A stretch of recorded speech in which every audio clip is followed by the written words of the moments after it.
ప్రియులారా, బాగున్నారా? దేవుని వాక్యాన్ని క్రమంగా చదువుచున్నారా?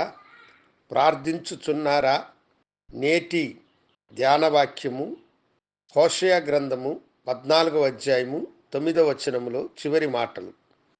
యెహోవా మార్గములు చక్కనివి, నీతిమంతులు దానిని అనుసరించి నడుచుకొందురు. కానీ తిరుగుబాటు చేయువారు దారికి అది అడ్డము గనుక వారు త్రొట్టిల్లుదురు. దేవుని మార్గము చక్కనివని, నీతిమంతులు వాటిని అనుసరించి నడుచుకొందురని, తిరుగుబాటు చేసేవారికి అది అడ్డముగా ఉంటుందని భక్తుడు ఇక్కడ తెలియచేస్తూ ఉన్నాడు. దేవుని మార్గము నీతి కలిగినటువంటిది, అది చక్కని మార్గం. అది మనలను శాశ్వతముగా ఆశీర్వదించే మార్గం. కానీ మనుషునికి ఎప్పుడూ తొందరగా సమస్తాన్ని పొందుకోవాలన్నటువంటి తపన మనుషులకు ఉన్నది. అందుకనే వారు త్రొట్టిల్లుతూ ఉంటారు, తడబడుచూ ఉంటారు.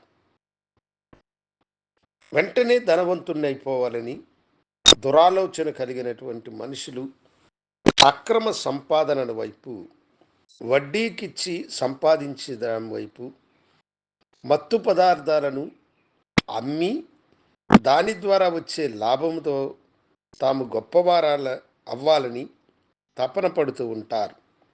అయితే దేవుని మార్గము చక్కనిది, అలాంటి మార్గము కాదది. నీతిమంతులు దానిని అనుసరించి నడుచుకోవాలి. దేవుని నీతిని మనం ఎరిగిన తరువాత దైవ నీతిని అనుసరించి చక్కని మార్గములో దేవుడు ఉపదేశమును అనుసరించి మనము నడవాలి. ఈ లోకములో మనకు ఏది లాభమో దానిని మనము విడిచిపెట్టాలి.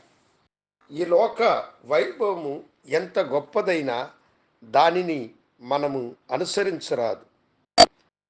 మునుపున్న వాటిని, వెనుకున్న వాటిని మనము మరచి ముందున్న వాటి కొరకై మనము విశ్వాసంతో ముందుకి కొనసాగాలి. కానీ అయ్యో, నేను లాభాన్ని పోగొట్టుకుంటేనే, అక్రమ సంపాదన ద్వారా నేనెంత ధనవంతునిగా ఉండేవాడిని అని మనస్సులో అనుకుంటూ అది నాకు నష్టమైపోయినది, ఆ నష్టమును మరలా నేను పొందుకోవాలని నువ్వు వెనుకకు మరలిపోకూడదు.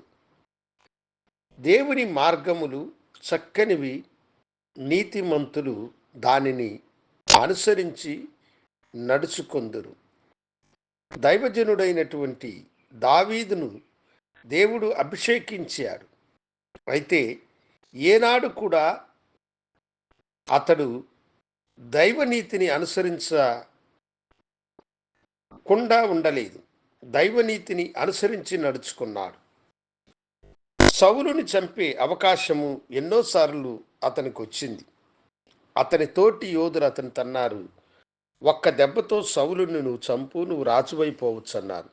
కానీ దేవుడే తనను రాజుగా చేస్తాడని, అది సక్రమమైన మార్గంలోని తనకు దొరుకుతుందని అతడు అక్రమ మార్గమును, దొడ్డిదారిని అనుసరించలేదు.